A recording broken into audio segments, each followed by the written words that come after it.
बरेली के एक अस्पताल में डॉक्टर ने बच्चे का जीभ के तुतने का ऑपरेशन करने की जगह प्राइवेट पार्ट का खतना कर दिया। जब परिवार के लोगों को इसका पता चला तो हंगामा मच गया, लेकिन स्वास्थ्य विभाग की कमेटी को जांच में 2.5 साल के बच्चे का खतना करने की पुष्टि नहीं हुई है। हालांकि इसके बावजूद अस्पताल का लाइसेंस निलंबित कर शासन को जाँच रिपोर्ट भेज दी गई है। साथ ही शासन से विस्तृत जाँच की भी अनुमति भी मांगी गई है। दरअसल थाना बदरई क्षेत्र के संजय नगर निवासी हरिमोहन यादव का 2.5 साल का बेटा सम्राट ठीक से बोल नहीं पाता था।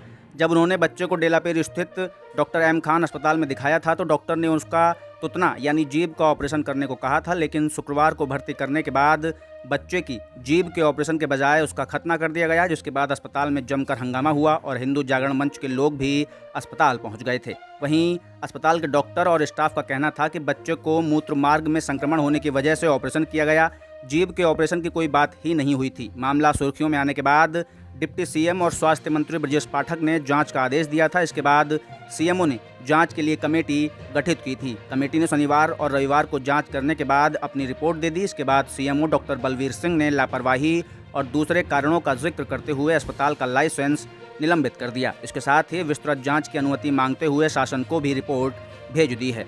वहीं डॉक्टर बलवीर सिंह सीएमओ ने बताया कि अभिलेख में जांच के दौरान बच्चे के प्राइवेट पार्ट का ऑपरेशन होने की बात लिखी हुई है और ऑपरेशन के सहमति पत्र पर भी परिजनों के हस्ताक्षर भी मिले हैं। बच्चे का ऑपरेशन बताकर किया गया था, इसमें डॉक्टर की कोई गलती नहीं है। फिलहाल अभी अस्पताल का लाइसेंस निलंबित कर दिया गया है। डॉक्टर साहब जानना चाहेंगे, बरेली में एक अस्पताल में बच्चे का खतना करने की बात आई थी, डिप्टी सीएम के आदेश हुए जाँच के लेकर, क्या कार्रवाई हो रही है, उसमें क्या बात है, पूरी बताइए। बरेली में एक खान अस्पताल के बारे में आप जानना चाह रहे हैं। वहाँ पर एक बच्चा गया था, 2 वर्ष का था। उस बच्चे को उसका कहना ये कि मैंने तुतना के लिए मैंने दिखाया था, लेकिन मेरा खतना कर देगा, ऐसा उसका कहना था।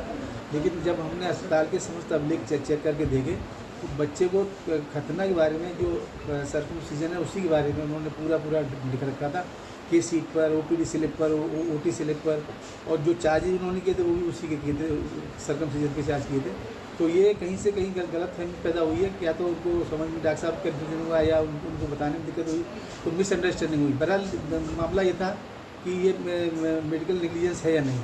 तो जो अभिलेख हमने चेक किया उसमें कहीं मेडिकल नेग्लिजेंस कोई एविडेंस नहीं है। सर मिसअंडरस्टैंडिंग कैसे हो गई? पीड़ित पक्ष ये कह रहा है, मैंने साफ तौर से कहा था कि तोतना कटवाना है। नहीं, उनके कहने की बात अलग होती है, कहने की बात कहता है, लेकिन लिखा पढ़ी जो हस्ताक्षर होता है, जो एविडेंस होता है ना, उसको इंग्लिश में एविडेंस अपनी जगह हमेशा मान्य होता है, चाहे कोर्ट में हो, कहीं हो, लिखा पढ़ी। डॉक्टर ने इंग्लिश में लिख कर दिया, उसी दस्तखत भी इंग्लिश में किया है। ये बात नहीं सर, आपकी तरफ से क्या कार्रवाई? दस्तखत भी इंग्लिश में किए हैं, ठीक है। आपकी तरफ से क्या कार्रवाई? मेरी तरफ से उसको फिलहाल उसको अभी मैंने विदल्ट कर दिया, उसका लाइसेंस सस्पेंड कर दिया।